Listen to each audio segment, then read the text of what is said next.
This is chapter 19 of The Lake. 19. Ollie and Jake walk into the food hall as Cora walks out to meet Andy. I sit taller when they reach us. What happened? Jake turns to address the room. Everything is okay. We caught up with the guy. He'd taken a wrong turn on a trail from the other side of town. He was apologetic and we helped him get back to where he needs to be. He's gone? One of the boys asked from across the room. Yeah, he didn't mean to be here in the first place. The room erupts with chatter again. This time, voices are higher and filled with laughter and about Ollie and Jake chasing away the stalker man. Ollie sits close to me, his arm pressing against mine. That's great, I say. Ollie suddenly shakes his head. It's not? Rebecca asks. I sink into my seat, understanding. You were just saying that so they wouldn't worry. Jake rubs his jaw. It was Andy's idea. I'm going to go and tell the other counselors. He walks away, heading to Mary's packed table first. I place my clammy palms on my knees. What happened? Ollie clears his throat. We couldn't find anyone, but we did find a box of matches that he must have dropped. Esme has a theory that it's someone who worked here and was fired or whatever, since this guy seems to only be messing with the counselors, Rebecca says.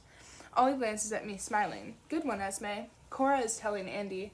This jackass is going to get hurt if he comes back here again. Did Isabel mention anything about a weapon? Ollie asks. What? Kayla hisses. Last night you didn't want me and Jake to go after him because we couldn't be sure he wasn't armed, Ollie says. She didn't say anything about a gun, but that doesn't mean he didn't have one. It could be concealed, I tell them. Ollie leans back, effectively ending our little arm cuddle. I do my best not to pout. This is insane. I came here to help kids have an awesome summer, he says, shaking his head. I didn't sign up for some freak in the woods. I'm sure the cops will do something now, Kayla says. Tia huffs. What can they do? We don't know who it is or why he's doing this. Andy will have records of who's worked here and how they left. They'll start there, I say, backing Kayla up, although I'm not at all convinced there is anything the cops can do.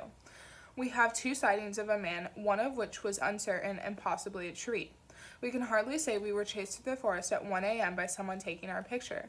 Still, the police might take it seriously because there are children here. What's the relationship like between camp and town? I ask. Tia shrugs. I don't know. Why? Well, my cousin was a counselor at a camp in Michigan and said the camp and local community hated each other, I say. The town was mad because of the noise or something stupid like that. There were arguments and a lot of bad blood between staff and residents. Where are you going with this? Ollie asks. I shrug. I just wondered if it could be someone from town. Andy visits, so they know him, and maybe someone there is tired of staff getting wild in their town. Did you hear that Cora and the others go drinking there? Tia ties her hair in a bun on top of her head.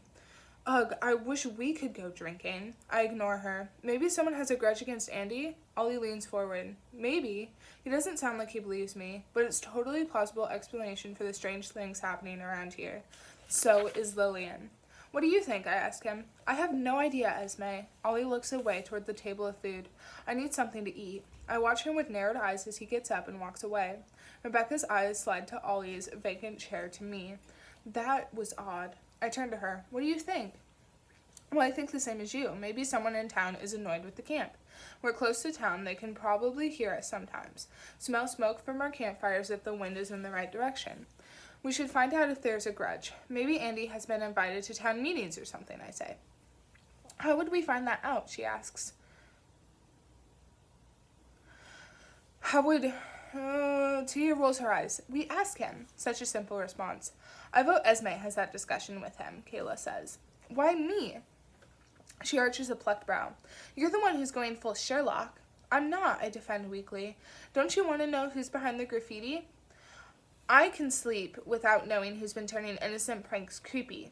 Now, if I wake up to find a bloody deer head on my pillow, I want to know. How can Kayla say that? Has she forgotten all about the note we found in her jacket pocket?